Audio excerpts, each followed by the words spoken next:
Le sultanat de Tadjoura est une ancienne entité politique, une institution séculaire phare de la Corne de l'Afrique qui serait fondée au XVe siècle.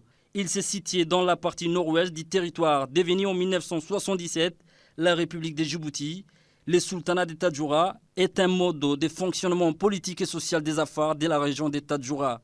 Depuis plusieurs siècles, des lignages, les dignités et les burhantos se partagent les pouvoirs en alternance son sultan et son vizir.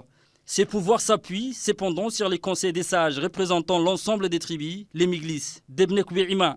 Cet ensemble d'organisations renforce la cohésion et l'intégration tout en s'adaptant aux différentes situations historiques. Rappelons pour l'histoire que les cérémonies d'intronisation du sultan de Tadjoura se sont toujours déroulées sur un terrain vague le plus proche du domicile du souverain devant être couronné. Selon la tradition, il est à rappeler que les deux tambours sont immédiatement enterrés quand un sultan en exercice meurt. Ils ne sont déterrés que le jour de l'intronisation d'un nouveau sultan. Une fois déterrés, ils sont aussitôt confiés à des membres d'une tribu bien précise, chargés de les laver, les supports métalliques souillés par les temps passés sous terre, de confectionner de nouveaux tambours à l'aide du cuir neuf émanant des deux taureaux abattus pour la circonstance. La cérémonie d'intronisation aura lieu ce mercredi 26 octobre 2022 à Tadjoura-la-Blanche. Et en ce sens, nous assistons à une mobilisation massive de tous les acteurs engagés dans l'organisation de cet événement d'intronisation du nouveau sultan de Tadjoura. Une cérémonie grandiose à l'image de l'événement hautement symbolique. Cette cérémonie d'intronisation suscite un engouement populaire et une adhésion aussi massive à Tadjoura et dans son arrière-pays.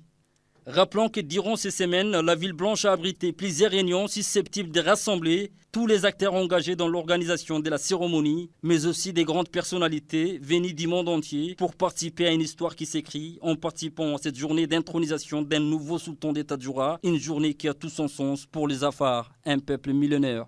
La précédente intronisation d'un sultan avait eu lieu en 1985 sous les règnes du feu Abdulkader Ahmed, décédé en 17 mai 2019.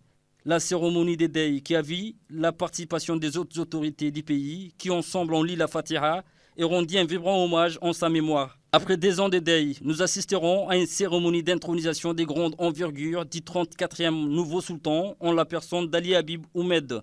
La radio-télévision de Djibouti est ainsi à pied d'œuvre et tous les moyens techniques et humains sont sur les terrains. Une large équipe de journalistes des différentes sections, afars comme Somalie, arabes et anglais et français, et les techniciens sont tous mobilisés pour assurer une très belle couverture de cet événement qui marquera de façon indélébile ses débuts du XXIe siècle. C'est toute une panoplie de structures techniques qui sont mises en place pour relever les défis dans des conditions optimales. Aucun détail, aussi petit soit-il, n'a été épargné par les organisateurs et participants à cet événement d'une importance capitale pour l'institution du sultanat de Tadjoura.